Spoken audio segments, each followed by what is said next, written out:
గడె మీద తగిలింపుము.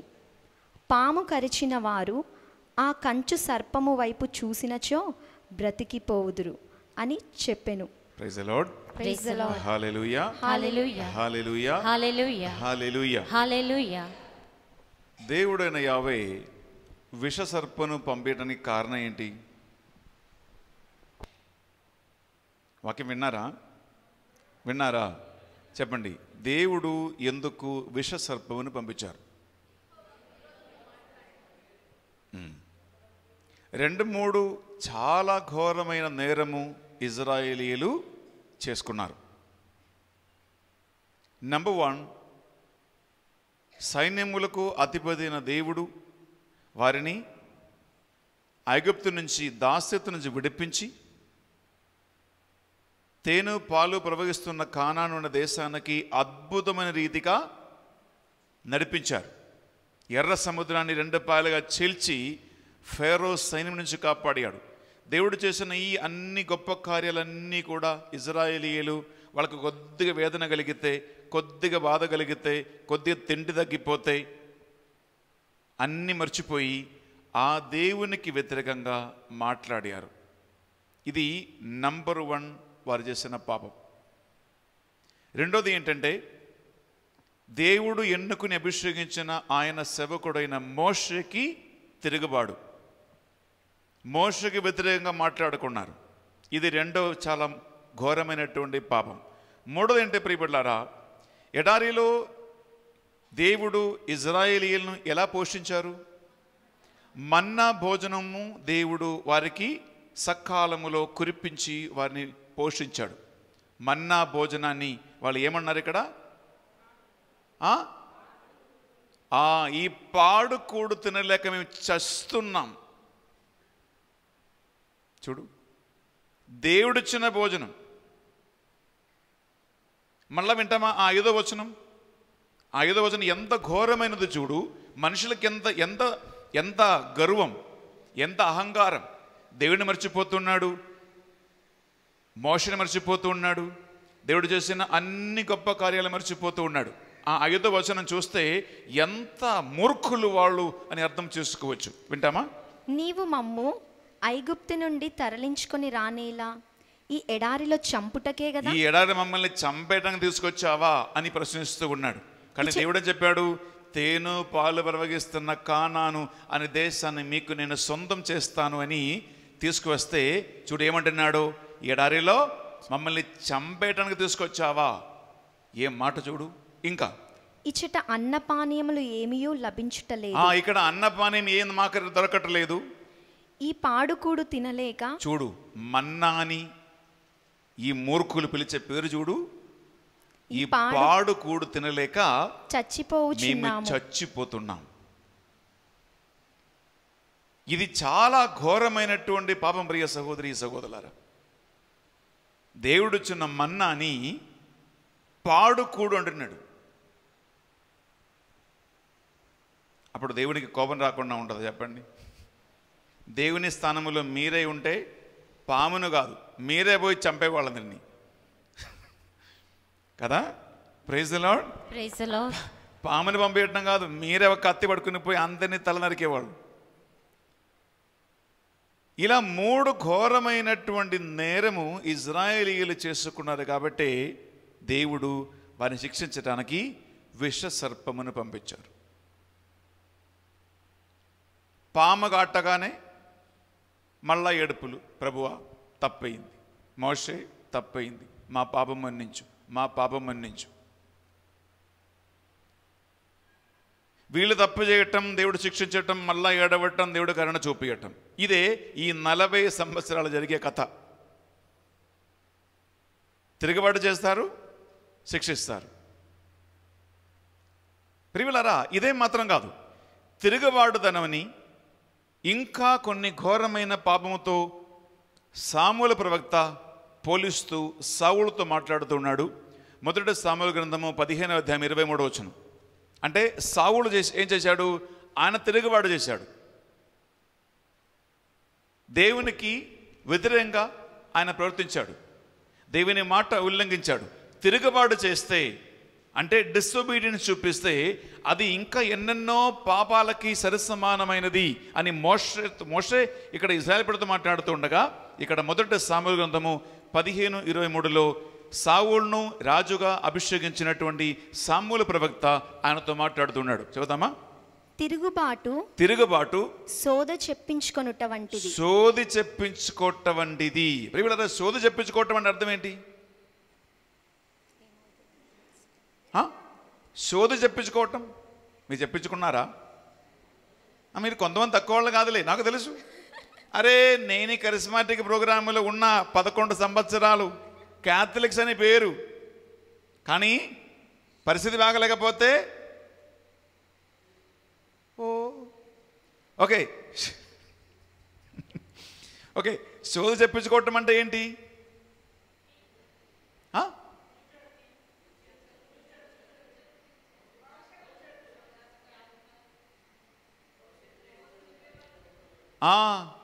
తిరగవాడుదనము సోది చెప్పించుకోవటం వంటిది. అయిపోలేదు ఇంకా.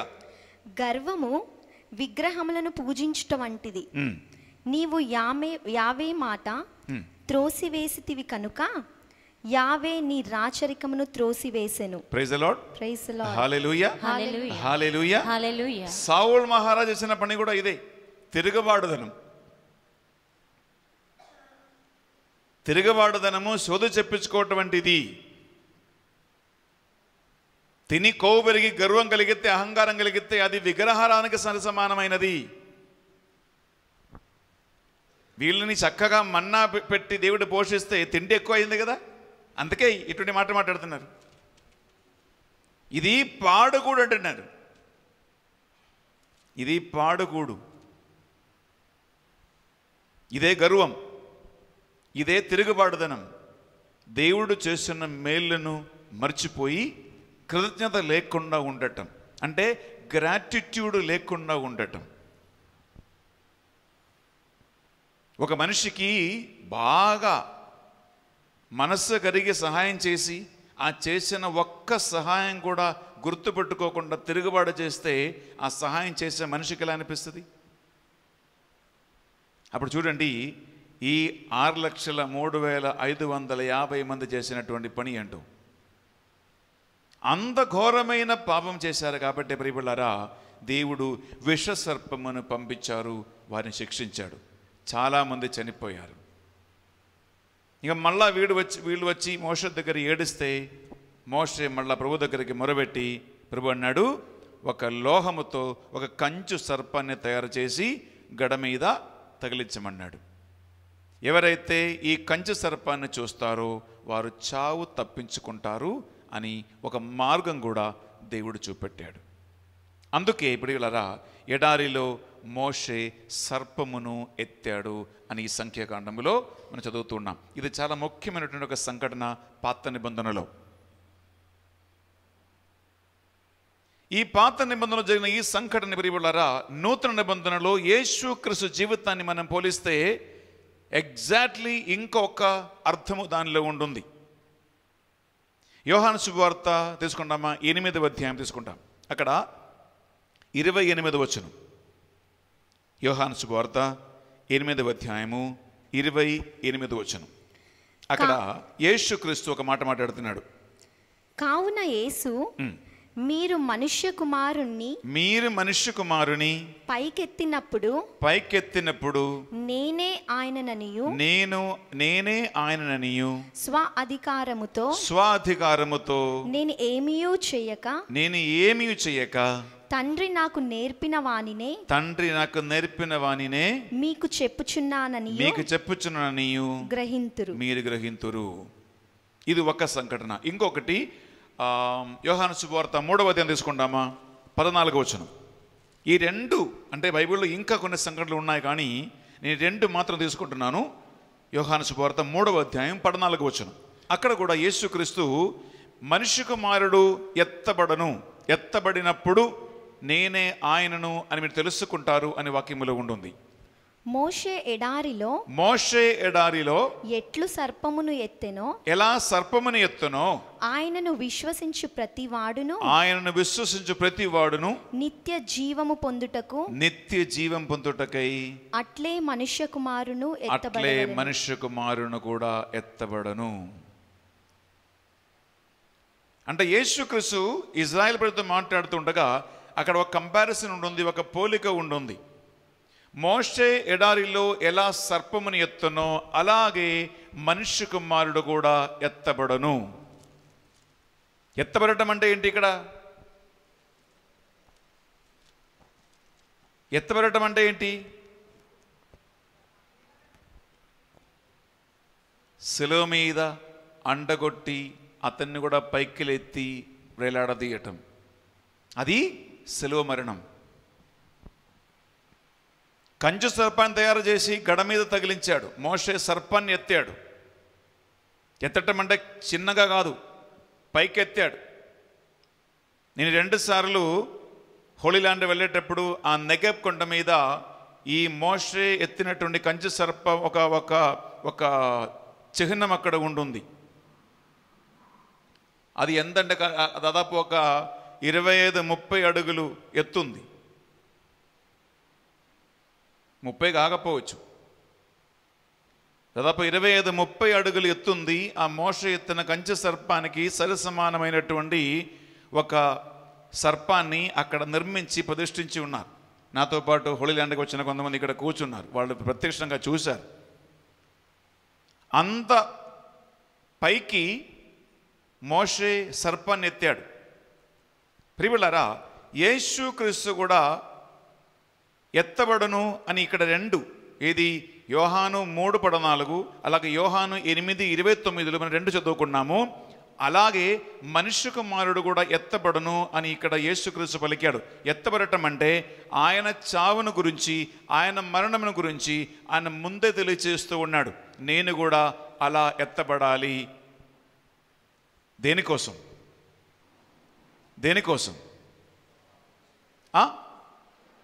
యేసుక్రీస్తు ఎందుకు మరణించాడు?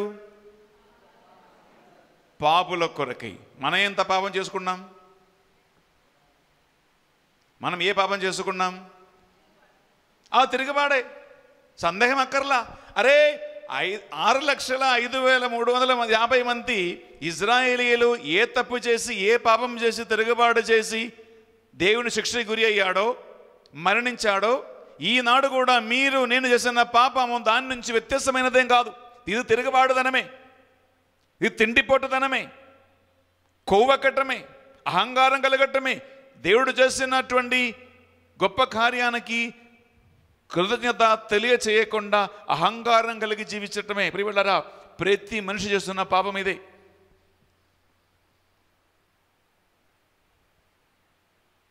ఆనాడు మనుషులు చేసే పాపానికి, ఈనాడు మనుషులు చేస్తున్న పాపానికి పెద్ద వ్యత్యాసం ఏమీ లేదు.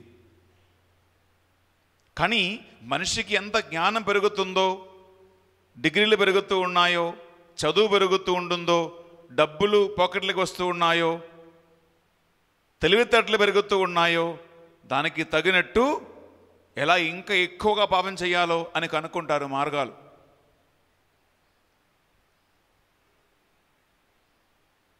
యాక్చువల్గా చెప్పాలంటే తెలివితేటలు, జ్ఞానము పెరిగిన కొలది తప్పుల పనులు, పొరపాట్లు తగ్గాలా పెరగాల? తగ్గాల్సిందే.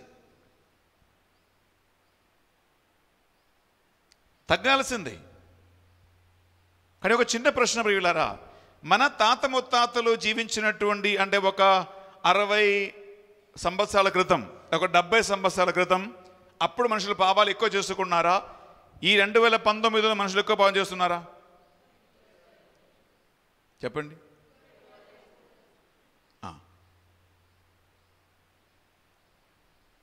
ఒక 70 సంవత్సరాల క్రితం మన తాత ముత్తాతలు, పూర్వీకులు ఎంతో దైవభక్తి కలిగి, దైవ ప్రేమ కలిగి చక్కగా జీవించేవాళ్ళు. వాళ్ళకి అప్పుడు పెద్ద తెలివి లేదు, పెద్ద జ్ఞానము లేదు, ఇన్ని టీవీలు లేవు, ఇన్ని మొబైల్ ఫోన్స్ లేవు, ఇన్ని ఉద్యోగాలు లేవు, ఇంత డబ్బులు లేవు. అప్పుడు మనుషులు ఇంకా కొద్దిగా మంచి స్టాండర్డ్లో, మంచి ప్రేమలో, ఇంత ఘోరమైన పాపాలు చేయకుండా మంచిగా జీవించేవాళ్ళు. ఒక 70 సంవత్సరాల తర్వాత 2019లో నీకు నాకు డబ్బులుంది, పేరుంది, డిగ్రీలు ఉంది, ఉద్యోగం ఉంటుంది, మంచి ఇల్లు ఉంది, కారు ఉంది, మొబైల్ ఫోన్స్ ఉన్నాయి, ఫెసిలిటీస్ తక్కువ ఏమీ లేదు. ప్రియబిడ్లారా, తెలివితేటలు పెరిగినప్పుడు పాపం తగ్గిపోవటం కాదు, ఇంకా పాపం కూడా ఎక్కువ అవుతూ ఉన్నాయన్నమాట. అప్పుడు ఇజ్రాయెల్ ప్రజలు చేసిన పాపం పెద్దదా, మనం ఇప్పుడు చేస్తున్న పాపం పెద్దదా? పెద్దగా చెప్పండి. వస్తాయి పాములు, చూడు. రావా రావా? మళ్ళీ అడుగుతున్నా, చదువుతూ వినండి. అప్పుడు వాళ్ళు చేసే పాపం పెద్దదా, ఇప్పుడు మనం కట్టుకున్న చేస్తున్న పాపం పెద్దదా? మనం చేసే పెద్ద స్వామి అనుకున్న చేతుల పైకి లేపండి చూద్దాం. మనం చేసిన పాపాలే పెద్ద స్వామి అని అనుకున్న చేతుల పైకి లేపండి. అందరు ఎత్తారు. గట్టి చెప్పలు కొడదాం ఒకసారి. సరిపోదు, కొట్టు కొట్టు. ఎందుకంటే సిగ్గు లేకుండా చాలా చేస్తున్నాం కదా పాపాలు అందరు కలిసి. అప్పుడు విషసర్పం కాదు, ఏం రావాలి? సర్పం కంటే విషం కలిగిన పాములు వరే ఉన్నాయా?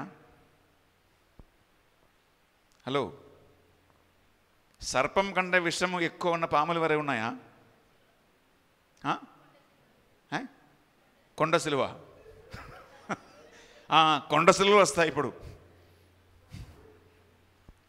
Praise the Lord. Hallelujah hallelujah hallelujah hallelujah hallelujah hallelujah hallelujah hallelujah hallelujah. నిజంగా చెప్పాలంటే సీరియస్గా ఆలోచిస్తే కొండ సిలువ రావాలి, చిత్తపులి రావాలి, సింహం రావాలి మృంగటానికి.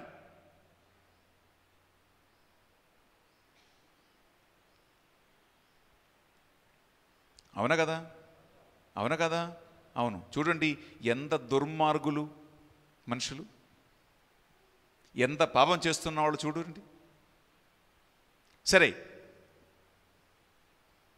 పాపం చేస్తే ప్రతిఫలం ఏంటి? పాపానికి ఫలితం ఏంటి? మరణమే. పాము కరిచిన వాళ్ళు చావు తప్పించుకోవటానికి మోషే ఏం చేయమన్నాడు? పామును చూడమన్నాడా? కంచు సర్పాన్ని చూడమన్నాడు. అరే, పాము గరిచే చావు బతుకులో ఉన్నాడు కదా? అవును, పాము గరిచి చావు బతుకులో ఉంటే చావు తప్పించుకోవటానికి మోషే గడ మీద ఎత్తినటువంటి ఆ కంచు సర్పాన్ని చూడమన్నాడు. కంచు సర్పను చూసేవాళ్ళు చావును తప్పించుకుంటారు అని ఇక్కడ దేవుడు పలికాడు.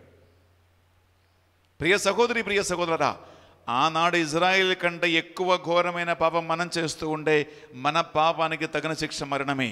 కానీ ఆ చావు, పాపం వలన వచ్చినటువంటి చావు, పాపం వల్ల వచ్చే మరణం తప్పించుకోవటానికి దేవుడు మనకిచ్చినటువంటి ఒక మార్గమే ఎత్తబడినటువంటి యేసుక్రీస్తు. అతన్ని చూడాలి. అతన్ని చూడటం అంటే చూడటానికి తక్కువ ఏమీ లేదు, అందరు చూస్తున్నారు కదా? చూడలేదా? నేను మొన్న, అంటే ఒక్కరోజు ఖాళీ లేకుండా నేను మొన్న వరంగల్లో ఉన్నా. అక్కడ 2 రోజుల ప్రార్థనా కూటాలకు వెళ్ళా. నేను ప్లేస్ మాత్రం చెప్పను, ఎందుకంటే చెప్తే పరుగు పోతుంది కదా. ప్లేస్ చెప్పను. వరంగల్లో ఒక గ్రామం. అక్కడికి వెళ్తే స్తుతి ఆరాధన ఈ బ్రదర్ నడిపిస్తూ ఉన్నాడు. అయితే ఒక ½ అన్ అవర్ స్తుతి ఆరాధన టైం ఉంది కాబట్టి నేను ఆ గుడి లోపలికి వెళ్ళి అక్కడ కాసేపు ప్రేయర్ చేస్తూ ఉన్నాను. నన్ను అక్కడ మనుషులు ప్రేయర్ చేయనియట్లా. ఏం చేద్దరు తెలుసా? ఆ గుడిలో ఒక పెద్ద శిలువ స్వరూపం ఇలా గోడ మీద తగిలించి ఉంది. కుడి ఎడమల అక్కడ ఒక మరియమ్మ ఉంటుంది, ఇక్కడ జోసెఫ్ గారు ఉన్నాడు. ఆ శిలువకి దాదాపు ఒక 5 అడుగులు ఎత్తుంది. ఆ 5 అడుగుల పైన ఒక పెద్ద శిలువ ఆ గోడ మీద వేలాడుతూ ఉంటుంది. ఎంత భక్తి అంటే, ఎంత విశ్వాసం అంటే, ఆ నేల మీద ఉన్నటువంటి, నేల మీద కాదు, ఒక చిన్న పీఠ మీద పెట్టినటువంటి జోజప్ప మరియమ్మల తలకెక్కి వాళ్ళు భక్తి చూపిస్తూ ఉన్నాడు. యేసుక్రీస్తు మాత్రం అంతట్లా, అది ఈ కోతులు ఎలా ఎగురుతుందో అలాగ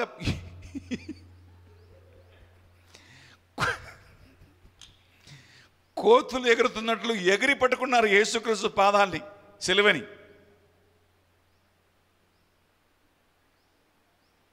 నేను అక్కడ కాసేపు ప్రే చేయడానికి వెళ్తే నాకు అసలు మొత్తం డిస్టర్బెన్స్. ఎందుకంటే బాపురు ఎలా భక్తి చూపిస్తున్నా నాకు అర్థం కావట్లేదు. ప్రియబిడ్డలారా, కేవలం బాహ్యమైనటువంటి ఆచార అనుష్ఠానాల్లో చూపించే భక్తి నిజమైన దైవభక్తి కాదు.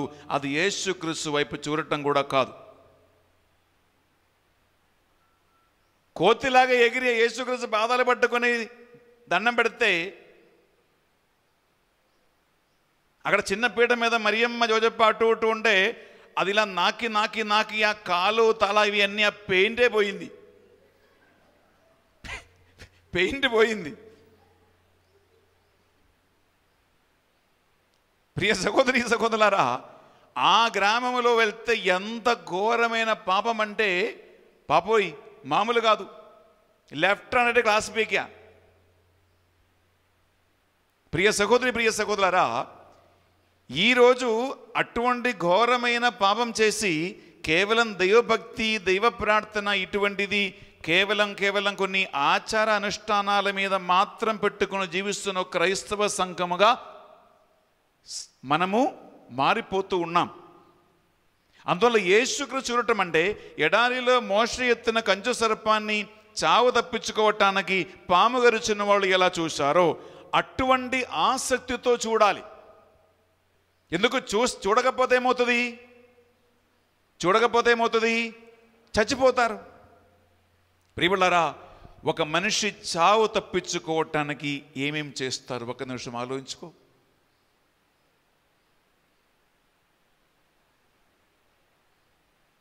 ఒక మనిషి చావు తప్పించుకోవటానికి ఏమేమి చేస్తారు? ఎందుకంటే ప్రపంచంలో అన్నిటికంటే చాలా ఒక వ్యక్తికి విలువైనది ఏంటి?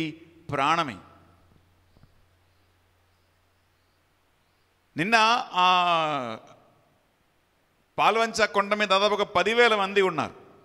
నేను ఉదయం 6 గంటలకి ప్రోగ్రాం ముగించి గబగబా ఇక్కడ డివైన్ మెసేజ్ సెంటర్కి రావాలి, వాక్యం బోధించాలి కాబట్టి నన్ను ఎవరు పట్టుకోవద్దు, నాకు టైం లేదని చెప్పేసి అనౌన్స్ చేసి నేను కిందకి వస్తూ ఉండే. ప్రియబిడ్డలారా, ఆరోగ్యం బాగలేక ఆ కొండ ఎక్కలేక క్యాన్సర్ కానీ HIV కానీ ఇటువంటి రకరకాల సమస్యలతో బాధపడుతూ చావు బ్రతుకు స్థితిలో ఉన్న మనుషులని కారులో ఆటోలో ఇంకా బయలుగాడి ఏంటి తెలుగులో ఏమంటారు?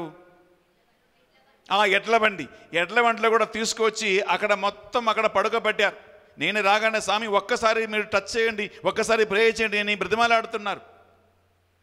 అంటే చావు తప్పించుకోవటానికి ఎక్కడ ఏ ఫాదర్ ఉన్నా, ఎక్కడ ఏ డాక్టర్లు ఉన్నా, ఎక్కడ ఏ మందున్నా, ఎక్కడ ఏ మెడిసిన్ ఉన్నా చావు తప్పించుకోవటానికి మనిషి ఎన్నెన్నో ప్రయత్నాలు చేస్తారు.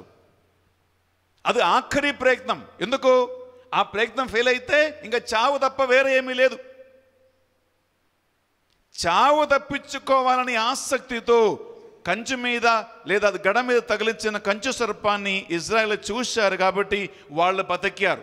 ప్రియ సహోదరి ప్రియ సహోదరులారా, యేసుక్రీస్తు సిలువను మెడ మీద తగిలించుకోవటం మాత్రం కాదు, అది గుడిలో పెట్టుకోవటం మాత్రం కాదు, ఆ ఫోటో ఇంట్లో పెట్టుకోవటం మాత్రం కాదు, చావు తప్పించుకునే ఆసక్తితో ఆ యేసయ్య నా రక్షకుడు అని, ఇతడు నా పాపాలు మన్నిస్తాడని, శాపము నుంచి నన్ను విడిపిస్తాడని, ఈయన మాత్రమే నాకు దేవుడు అని, ఈయన యందు నాకు రక్షణ ఉంది అని, ప్రియులారా, పాపం వలన మనకు వచ్చేసినటువంటి ఆ చావును, పాపం వలన మరణం. డౌట్ ఉందా? ఎందుకంటే ప్రియులారా, ఆ పాపం తొలగించకపోతే, యేసుక్రీస్తు రక్షకుడుగా అంగీకరించకపోతే ఫలితం ఏంటి? చావు, మరణమే. అలా చావు తప్పించుకొని ఒక వ్యక్తికి ఉంటే ప్రియులారా, ఇజ్రాయేలీయులు ఎలా కంచె సర్పాన్ని చూశారో అటువంటి ఆసక్తితో, అటువంటి ప్రేమతో జీవితంలో మార్పు తీసుకురావాలని, ఇటువంటి చావుకు మార్గము తీసే ఏ పాపం కూడా నేను చెయ్యను అని ఆ యేసుక్రీస్తు దగ్గరికి చేరుకోవటానికి ఆ ఆసక్తితో ఆ యేసుక్రీస్తు వైపు చూడాలి. లేకుంటే దానికి ఫలితం ఇంకా మరణమే.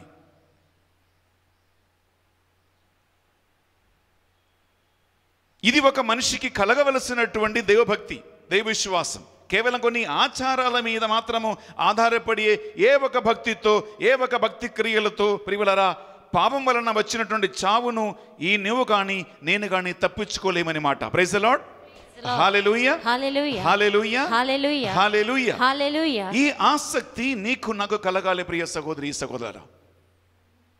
సో ఈ తపస్కాలంలో అంటే రేపు మనం ప్యాషన్ వీక్ అనగా పామ్ సండేలో ప్రవేశిస్తున్నాం, రాణికొమ్మల ఆదివారం. ఈ వారం ప్రత్యేకంగా మనము ఈ యేసుక్రీస్తుని మనం చూస్తూ ఉన్నామంటే ఆంతరికమైనటువంటి ఒక భక్తితో విశ్వాసముతో నేను కట్టుకున్న పాపం వల్ల నాపై నా కుటుంబం మీద వచ్చినటువంటి చావును ఆ శిక్షను తప్పించుకోవటానికి ఈ యేసుక్రీస్తు రక్షకుడుకు అంగీకరించి ఆ యేసు వంగ చూడటమే ఆ నిజమైనటువంటి ఆ భక్తి, ఆ విశ్వాసం. అందులోకి రావటానికి ప్రియబిడ్డలారా మనకి ఈ యొక్క ప్యాషన్ వీక్ లేదా రేపటి నుంచి జరగబోతున్నటువంటి ఆధ్యాత్మిక కార్యక్రమాలు మనల్ని బోధిస్తూ ఉంటుంది.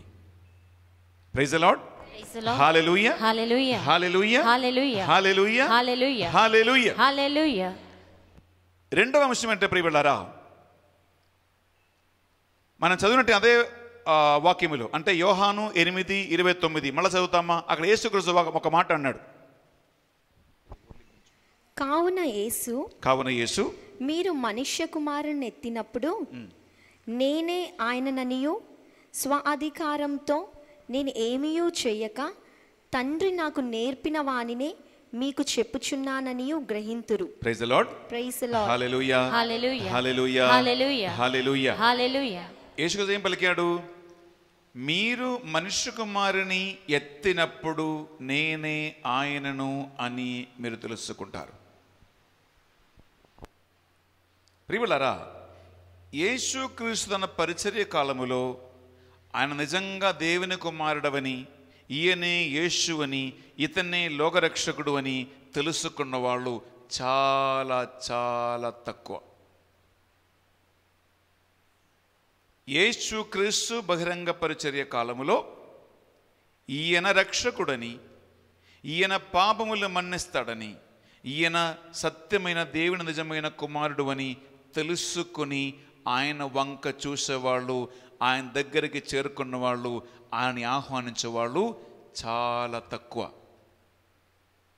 ఎక్కువ మంది యేసుక్రీస్తుని ఒక రాజ్యద్రోహిగా, ఒక వడ్రంగి కుమారుడుగా, ఒక హంతకుడుగా, బరాబాస కంటే హీనమైనటువంటి దొంగగా చూశాడు.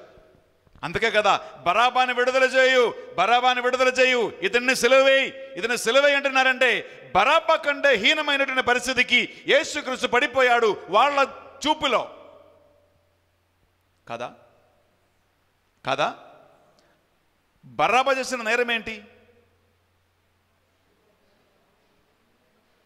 హలో, మీరు వినబోతున్నారు ఈ వచ్చే వారంలో. బరాబా చేసిన నేరం ఏంటి? బందిపోటు దొంగ, ఇంకా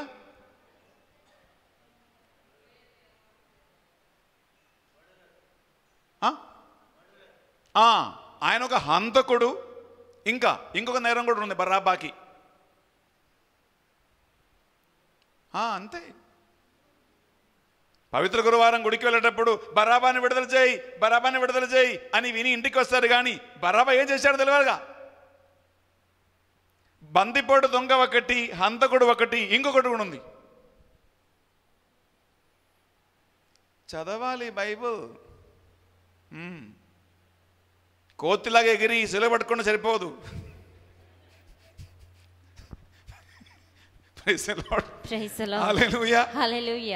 ఆ వారంకల్ నేను చూసా, కళ్ళారా చూసా.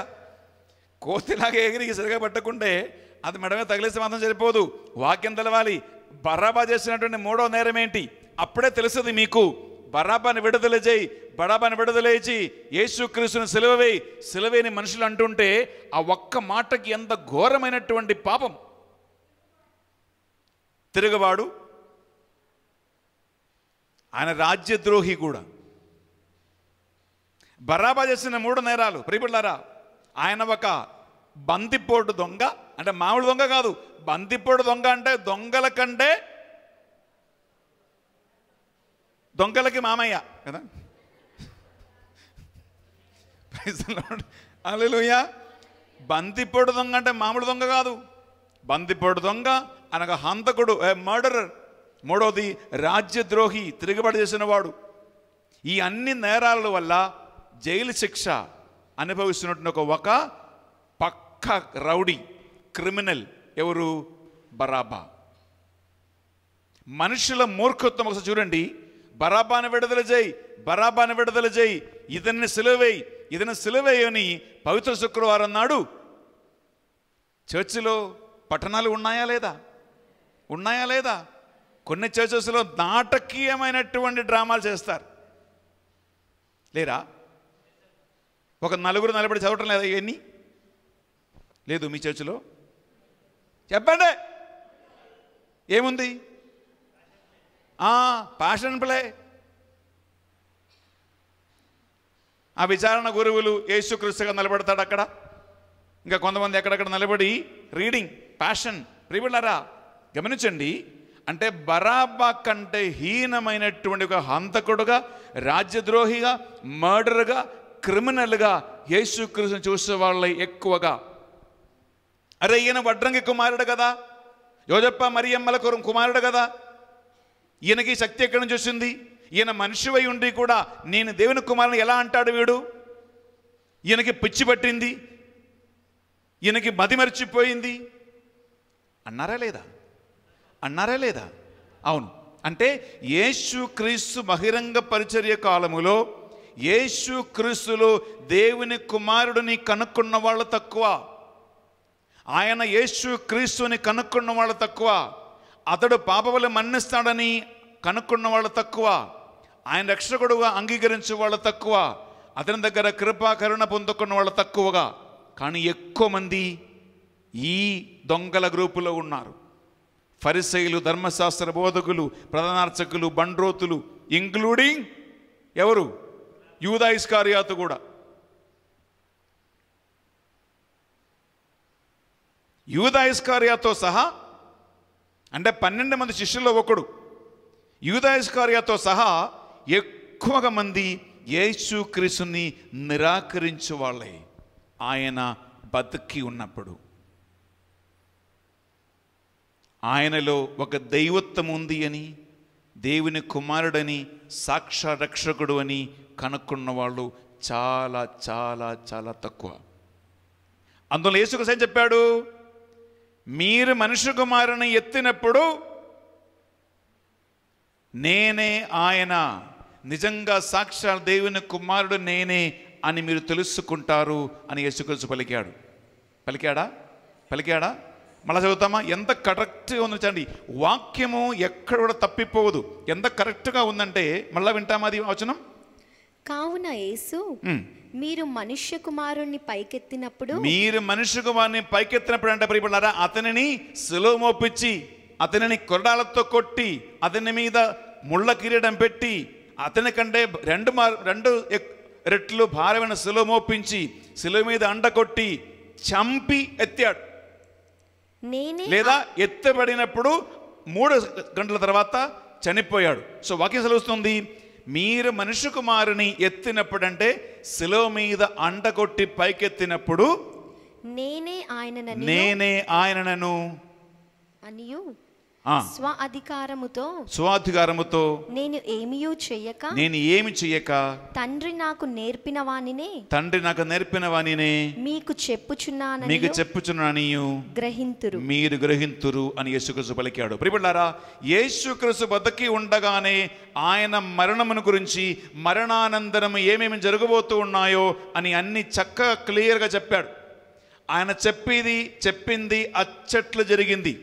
ఒక ఉదాహరణ తీసుకుంటున్నాం ప్రియబిడ్డలారా. మత్తయి సువార్త 27వ అధ్యాయము 50 నుండి 54 వరకు. మత్తయి సువార్త 27వ అధ్యాయంలో 50 నుంచి 54 వరకు చదివితే యేసుక్రీస్తు నిజంగా సిలువపై ఎత్తబడినప్పుడు ఏం జరిగిందో, అప్పుడు ఒక మనిషి, మామూలు మనిషి కాదు, ఒక ముఖ్యమైనటువంటి శతాధిపతి ఏం చెప్పాడో అని చక్కగా అక్కడ వాక్యంలో ఉంది. చదువుతామా? యేసు మరలా బిగ్గరగా కేకలు వేసి ప్రాణము వీడెను. ఆయన బిగ్గరగా కేకలు వేసి ప్రాణము వీడెను. అప్పుడు దేవాలయపు తెర పైనుండి కింది వరకు 2గా చినిగెను. నంబర్ 1, దేవాలయం తెర పైనుంచి కింది వరకు 2 ముక్కలుగా చీలిపోయాయి. భూమి కంపించెను. బండలు బ్రద్దలాయెను. 3 బండలు బ్రద్దలాయెను. సమాధులు తెరవబడెను. 4 సమాధులు తెరవబడ్డాయి. మరణించిన పరిశుద్ధులలో అనేకులు దేహములు లేపబడెను. మరణించిన అనేకులు లేపబడ్డారు. 5 యేసు పునరుత్థానము తర్వాత వారు సమాధుల నుండి బయటికి వచ్చి పవిత్ర నగరమున ప్రవేశించి అనేకులకు కనిపించిరి. పవిత్ర నగరం వారు ప్రవేశించి అనేకులకు వారు కనిపించారు. 6 శతాధిపతి అతనితో యేసును కావలి కాయుచున్న సైనికులు భూకంపము మొదలుగా సంభవించిన సంఘటనలు చూచి మిక్కిలి భయపడి నిశ్చయముగా ఇతడు దేవుని కుమారుడే అని పలికిరి అని ఒప్పుకున్నారు. యేసుక్రీస్తు మరణించే ముందుగానే సూచన ఇచ్చాడు.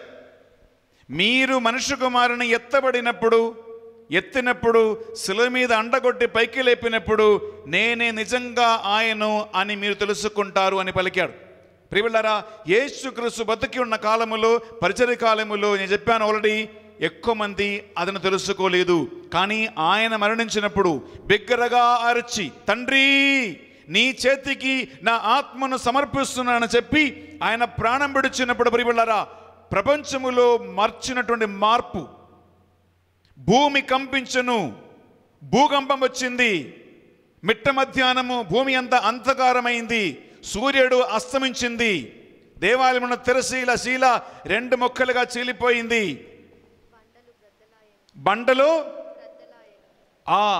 ముక్కలుగా చీలిపోయాయి, సమాధులు తెరవబడ్డాయి, చనిపోయిన అనేక మంది లేపబడ్డారు, వారు పరిశుద్ధ నగరంలో ప్రవేశించి అనేకులకు కనిపించారు. ఈ అన్నిటువంటి ఘోరమైనటువంటి భయంకర మార్పులు చూసి శతాధిపతి అంటే ఎవరు?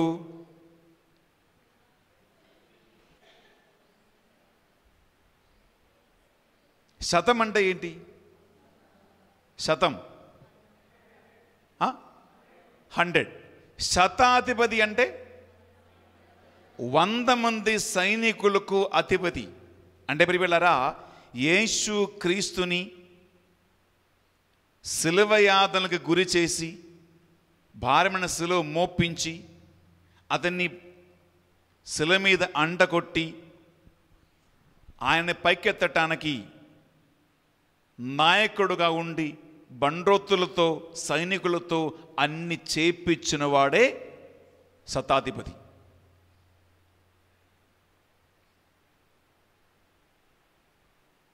వంద మంది సైన్యానికి అధిపతి. ఒక చిన్న ఉదాహరణ చెప్తాండి. ఒక అధిపతి, అధికారంలో ఉన్నవాడు ఒక చిన్న కార్యం చేస్తే అది ఎంత ప్రభావితం పడుతుందో ఒకసారి చూద్దాం. నిన్న మీరు ఒక వీడియో చూశారు, నాకు తెలియదు. ప్రియబిడ్డలారా, సౌత్ సుడాన్లో ఇప్పుడు గత 2-3 నెలలుగా ఏం జరుగుతుంది మీరు టీవీలో చూశారా? లేదా ఒట్టి సీరియలేనా? హలో, సినిమాలు సీరియలేనా? లేదా సౌత్ సుడాన్లో ఏదో జరుగుతున్నట్లు టీవీలో చూసావా?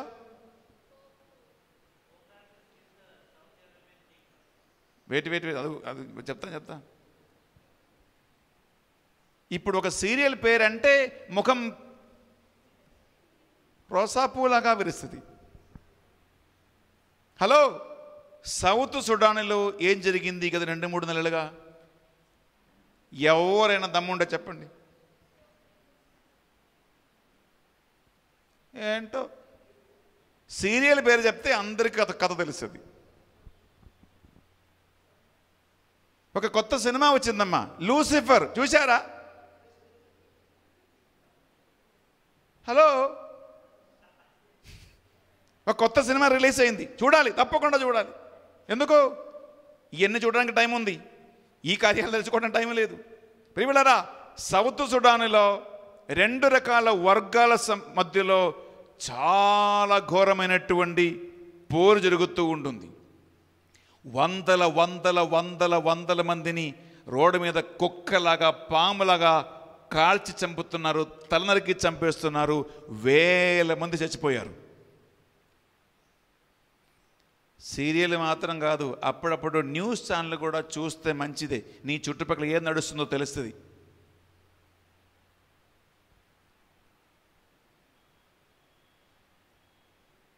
అది చూస్తేనే భయం వేస్తుంది. మనిషికి కుక్కకున్న విలువ కూడా లేదు.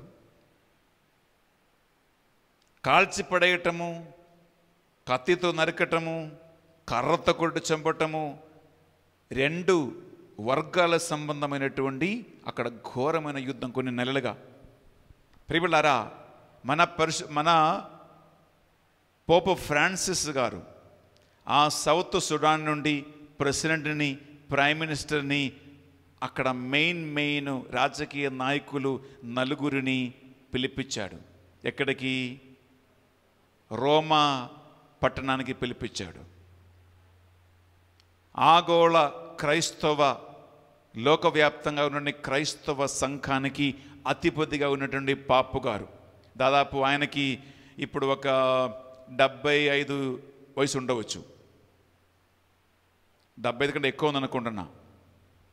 ఆ మనిషి 3 ప్రెసిడెంట్, ప్రైమ్ మినిస్టర్, ఇంకొక అతను ఉన్నాడు. వాళ్ళ 3, అందులో ఆయన భార్య, 4 ఉన్నారు.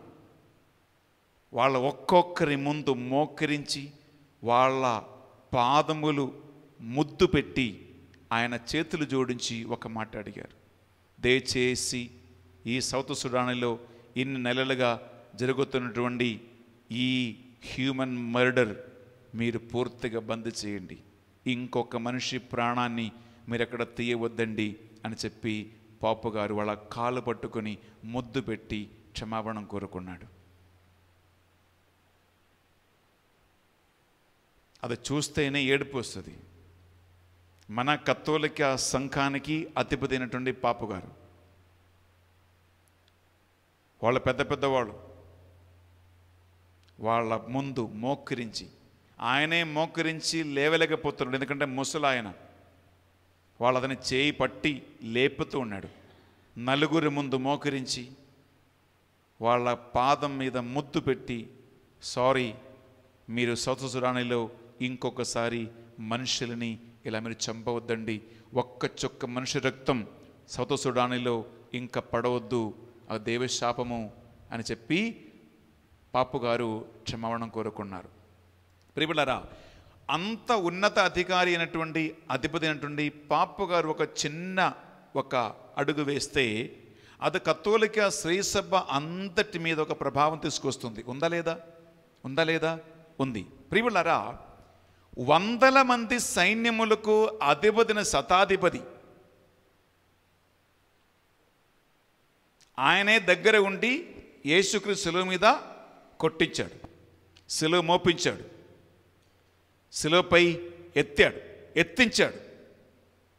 ప్రపంచములో జరిగిన ఈ అన్ని మార్పులు చూసి ఆయన, ఇతడు నిజంగా దేవుని కుమారుడే అని ఒప్పుకున్నాడు.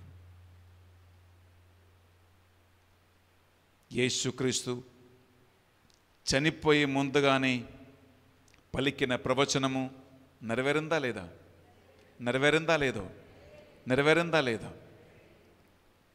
జీవమునకు అధిపతినటువంటి యేసుక్రీస్తును శిలువపై కొట్టి చంపేసిన తర్వాత ఇప్పుడు ఒప్పుకుంటున్నాడు, ఈయన నిజంగా దేవుని కుమారుడే. ఒప్పుకోవలసిన టైంలో, తెలుసుకోవలసిన టైంలో తెలుసుకోలేకపోయాడు. ప్రియ సహోదరి, ప్రియ సహోదరులారా, చాలామంది జీవితములో ఈ దుర్పరిస్థితి ఏర్పడుతూ ఉంది. తప్పు తెలుసుకోవాల్సిన టైంలో తప్పు తెలుసుకోలేరు, చెప్పినా కూడా బుద్ధికి ఎక్కదు. టైం అయిపోయిన తర్వాత, జరగవలసిన అన్ని జరిగిన తర్వాత అయ్యో అది తప్పయింది, ఇది నేరం జరిగింది, అది జరగకుండా ఉండే బాగుండేది అని ఏడవటం, ఒప్పుకోవటాలు మనం చాలా చూస్తూ ఉన్నాం. ప్రియ సహోదరి సహోదరులారా, ఇది కాదు. నేనే మార్గము, నేనే సత్యము, నేనే జీవము అని పలికినటువంటి సాక్షాత్ దేవుని కుమారుడే కళ్ళ ముందున్నప్పుడు, సాక్షాత్ నిజ సత్యమైనటువంటి యేసుక్రీస్తు కళ్ళ ముందున్నప్పుడు పీలాతు ప్రశ్నిస్తూ ఉన్నాడు, సత్యం అంటే ఏంటి అని. అడిగాడా? అవును అంటే యేసుక్రీస్తు పలికాడు, సత్య సంబంధికులందరూ నా మాట వింటారు. ఇవన్నీ మీరు ఈ రేపటి నుంచి వింటారు. కనీసం గుర్తుపెట్టుకో, యేసుక్రీస్తు పలికాడు, నీవు సాక్షాత్ రాజువా, నువ్వు రాజువా అని ప్రశ్నించి ఆ ప్రశ్నకి సమాధానం చెప్తూ యేసుక్రీస్తు పలికాడు, సత్య సంబంధికులందరూ నా మాట ఆలగిస్తాడని చెప్పాడు. సాక్షాత్ సత్యం, మార్గము సత్యము జీవము నేనే అని పలికిన సాక్షాత్ దేవుని కుమారుడే, సాక్షాత్ యేసుక్రీస్తే సత్యము అక్కడ ముందు నిలబడుతూ ఉంటే పీలాతు అడుగుతూ ఉన్నాడు, సత్యం అంటే ఏమిటి? యేసుక్రీస్తు దానికి సమాధానం చెప్పలా. సాక్షాత్ బెన్నిఫార్ ఇక్కడ ముందు నిలబడుతుండే, బెన్నిఫార్ ఎక్కడ నీవు ప్రశ్నిస్తే ఎట్లుంటుంది? అర్థమవుతుందా? ఐఆమ్ స్టాండింగ్ హియర్, నేను ఇక్కడ నిలబడుతున్నా, మీరేమైనా ఒక్కడు అక్కడ. బెన్నిఫార్ రాలేదే, ఈ సెకండ్ సాటర్డే కదా ఈరోజు, బెన్నిఫార్ వాక్యం చెప్పాలి, ఆయన రాలేదే, 1:30 అయింది అని ఎవరైనా అంటే మీకు ఎలా అనిపిస్తుంది? ఇరే పిచ్చోడా కూర్చో అంటారు. అది బెన్నిఫార్ కాదా అంటారా లేదా? నీకు నీ పిచ్చి పెట్టిందా? అది బెన్నిఫార్ కాదా? నీ కళ్ళు లేవా? హే కూర్చో అని అంటారు. ఎందుకు? అరే బెన్నిఫార్ నిలబడి వాక్యం చెప్తా ఉంటే బెన్నిఫార్ ఏంటి అని పరిశీలిస్తే మరి వాడికి ఏం చెప్పాలి? ఎంత చెప్పినా కూడా లాభం లేదు. ప్రియమిత్రులారా, యేసు క్రీస్తే సాక్షాలు ముందు నిలబడుతూ ఉండగా పాపాన్ని మన్నించు అధికారం కలిగిన యేసుక్రీస్తు, చావు తప్పించుకోవటానికి నీ పాప ఫలితాన్ని నిన్ను తొలగించడానికి అధికారం కలిగిన యేసుక్రీస్తు, సాక్షాత్ దేవుని కుమారుడు, మార్గము సత్యము జీవమైనటువంటి ఆయనే కళ్ళ ముందు నిలబడుతూ ఉండే పీలాతుకు తెలవదు ఈయన నిజంగా దేవుని కుమారుడే, ఈయనే సాక్షాత్ యేసుక్రీస్తు, ఈయన దేవుని కుమారుడు, పాపం మన్నించే అధికారం ఉంటుంది, ఈయన ఒక్కడే మార్గము, ఆయన ఒక్కడే సత్యము, ఈయనే జీవము అని తెలియలేకపోతున్నాడు. ఈనాడు ప్రియమిత్రులారా ఎంతో మంది ఇటువంటి పీలాతులుగా కూర్చున్నారు. యేసుక్రీస్తు ఏం పలికాడు? నిజంగా మనుష్య కుమారుని మీరు ఎత్తినప్పుడు, అంటే నేను చనిపోయిన తర్వాత మీకు తెలుస్తుంది నేనే నిజంగా సాక్షాల్ ఆయన దేవుని కుమారుడు అని మీరు తెలుసుకుంటారు అని ఆయన ముందే పలికాడు. ఆయన మరణ ప్రవచనము పలికినప్పుడే చెప్పాడు. ప్రియమిత్రులారా, ఆయన పలికింది సాక్షాల్ నెరవేరింది. ఈ ప్రపంచంలో వచ్చిన ఇన్ని భయంకరమైన మార్పులు చూసి వందల సైన్యమునకు అధిపతి అయినటువంటి శతాధిపతి మోకరించి ఒప్పుకున్నాడు, ఈయన సాక్షాత్ దేవుని కుమారుడే. ప్రియ సహోదరి, ప్రియ సహోదరులారా, మీ జీవితంలో ఒక విషయం గమనించండి. దేవుని ప్రసన్నత, దేవుని ఆత్మ సాన్నిధ్యము ఒక వ్యక్తికి కలిగినప్పుడు ఆయనని అంగీకరించకుండా, ఆయన వాక్యాన్ని స్వీకరించకుండా వాయిదా పెట్టి లేట్ చేయించి సమయం అయిపోయిన తర్వాత, మీ టైం అయిపోయిన తర్వాత, నువ్వు చచ్చిపోయిన తర్వాత ఏడుస్తే, కన్నీరు గారిస్తే, చావు తప్పించుకోవడానికి అటు ఇటు తిరిగితే ప్రియమిత్రులారా లాభం ఇంకా లేదు. అందుకే దేవుడు మనకు ప్రసాదించిన ఒక్కొక్క టైం ఉంది, ఒక్కొక్క అవకాశం ఉంటుంది.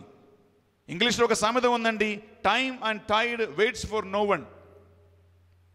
Time and tide waits for no one అంటే సముద్రం మీద చెలరేగుతున్నటువంటి అలలు కానీ, ముందుకు తిరుగుతున్నటువంటి గడియారము కానీ, సమయము కానీ ఎవరి కోసము వెయిట్ చెయ్యదు.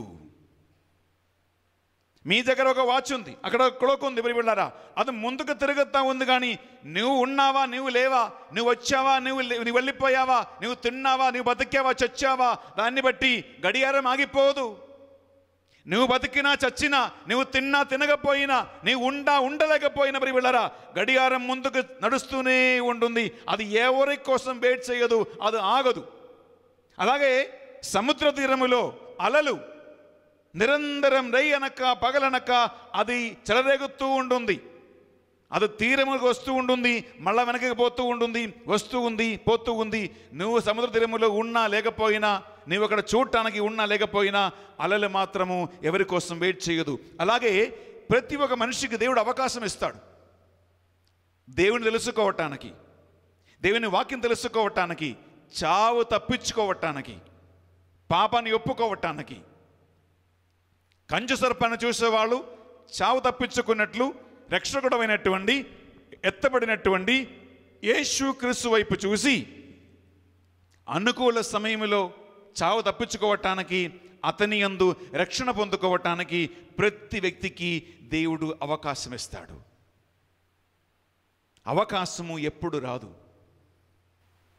సాక్షాలు యేసుక్రీస్తు ముందుండగా, ఆయన వాక్యం మీ చేతుల్లో ఉండగా, గురువులు బోధిస్తూ ఉండగా, ఆత్మ ప్రేరణ కలిగిస్తూ ఉండగా అది తెలుసుకోలేకపోతే ప్రియబిడ్డలారా, మనకంటే దుర్భాగ్యము కలిగిన వాడు ఇంకొకడు వేరే లేడు.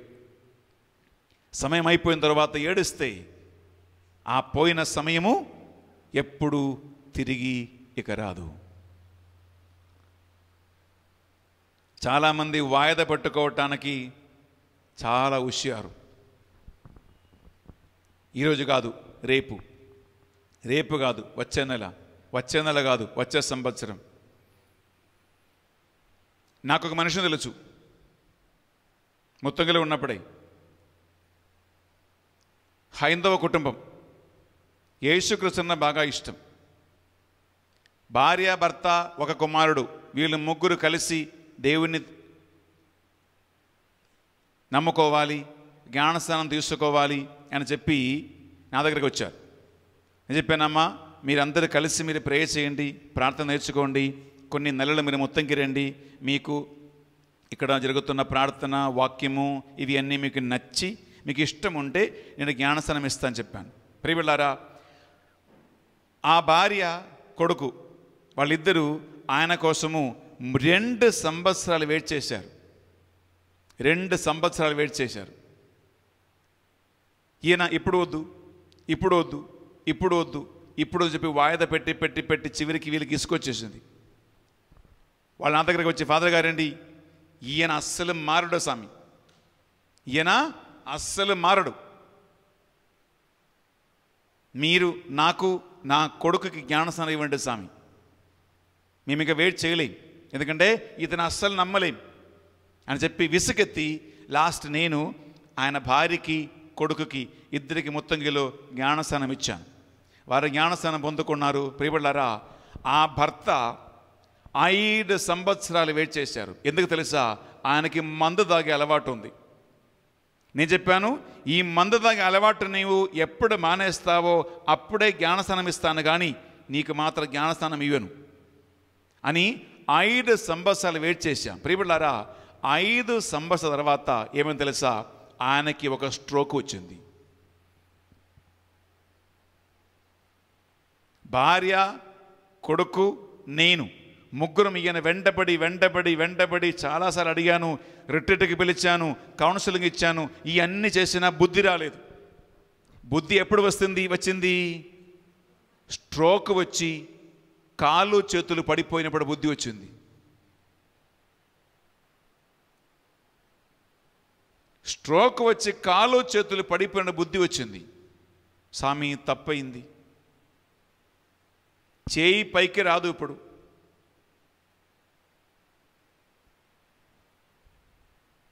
ఇంకా ఏడుపులే. స్వామి ఎప్పుడో జ్ఞానస్నానం పొందకుండే బాగుండేది, నా తప్పు, నేనే లేచి చెప్పించాను, ఇప్పుడు నా పరిస్థితి చూడండి స్వామి. మళ్ళీ ఇతన్ని ఎత్తుకొని వడకాలు. ఈ మనుషులకి ఎప్పుడు బుద్ధి వస్తుందో చూడు. ఇతన్ని మోసుకొని వడకాలు. ఇంకా లాస్ట్ వడకాలు, ప్రార్థన, చికిత్స అన్నీ చేసి సంహావ్ ఆయన ఆరోగ్యం కొంతవరకు మంచిగా అయింది. స్వామి ఇక మీదట నేను ఒక్క చుక్క మందు తాగను. అప్పటికల్లా తాగి తాగి తాగి ఆయన లివర్ సగం పోయింది, మొత్తం షుగర్ వచ్చేసింది. ఇప్పుడు బుద్ధి వచ్చింది. చివరికి నేను జ్ఞానస్నానం ఇచ్చాను. స్ట్రోక్ వచ్చినప్పుడు బుద్ధి వచ్చింది. అప్పటికల్లా చాలా లేట్ అయిపోయింది. ఆయన షుగరు తగ్గదు, ఇంకా పాడైపోయి లివరు మళ్ళా అది బాగు చేసేది లేదు. సగం కంటే ఎక్కువగా లివర్ పాడైపోయింది. స్ట్రోక్ రాగానే అప్పటి వరకు చాలా మెయింటైన్ చేసుకున్నవాడు ఇప్పుడు ముసలిలాగా అయ్యాడు. ఎందుకు? కలర్ పోయలేరు, చేతుల దగ్గర మంచిగా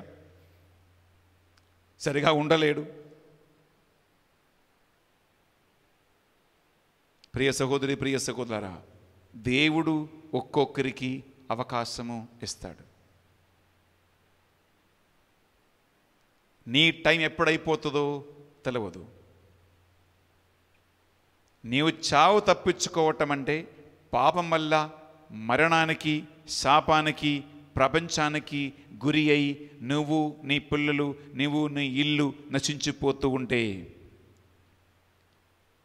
గడ మీద ఎత్తబడిన కంచు సర్పాన్ని చూసి ఇజ్రాయేలీయులు దైవశాపం వల్ల, దేవుని యొక్క శిక్ష వలన పాము గరిచినప్పుడు చావు తప్పించుకోవటానికి యేసుక్రీస్తు లేదా ఆ కంచు సర్పం ఎలా చూసి బతికారో, అలాగే మన జీవితంలో ప్రియబిడ్డలారా, మన ముందు ఎత్తబడినటువంటి కంచు సర్పం ఎవరు?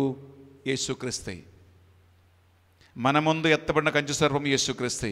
ఆ యేసుక్రీస్తు వైపు చూసి ఆయన దేవుని కుమారుడని, ఆయన్ని మృతుల నుండి 3వ నాడు సజీవుడుగా తండ్రి దేవుడు లేవనెత్తాడని, ఆయన నా పాపాలు మన్నించేవాడువని, ఇతనే నిజంగా దేవుని కుమారుడని, ఈయన యందు నిత్య జీవం ఉంది అని విశ్వసించటము, పెదవులతో ఒప్పుకోవటము.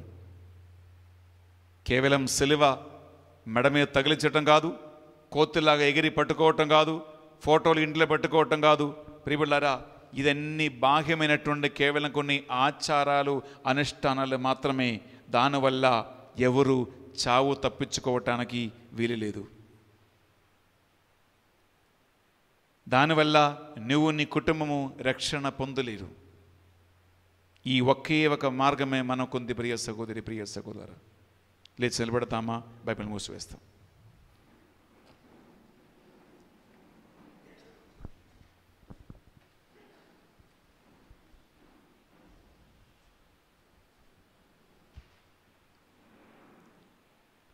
రెండు చేతులు జోడించి 1 నిమిషం కళ్ళు మూసుకుందాం.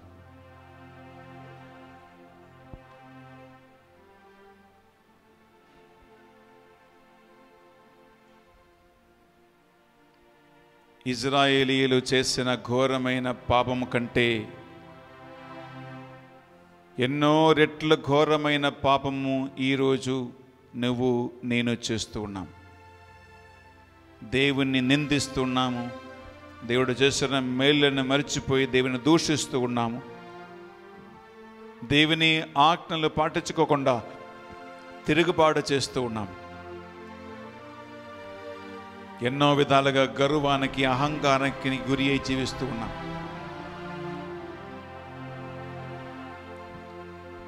ఇజ్రాయేలు చేసిన పాపము కంటే మన పాపము చాలా ఘోరమైనది. యేసుక్రీస్తు బతికిన టైములో, ఆయన పరిచర్య కాలములో అతన్ని తెలుసుకోలేకపోయారు మనుషులు. అందుకు ఆయన పలికాడు, మనుష్య కుమారుడు ఎత్తబడినప్పుడు నేనే ఆయనను అని మీరు తెలుసుకుంటారు. శతాధిపతి ఈయన సాక్షాత్ దేవుని కుమారుడే అని ఒప్పుకున్నప్పుడల్లా యేసుక్రీస్తు మరణించాడు. ఆయన బతికే ఉన్నప్పుడు అతన్ని తెలుసుకోలేకపోయారు. ప్రియ సహోదరి, సహోదరులారా, మనకు దేవుడు ఈ పవిత్ర వారములో ఇంకొక అవకాశం ఇచ్చి ఉన్నాడు.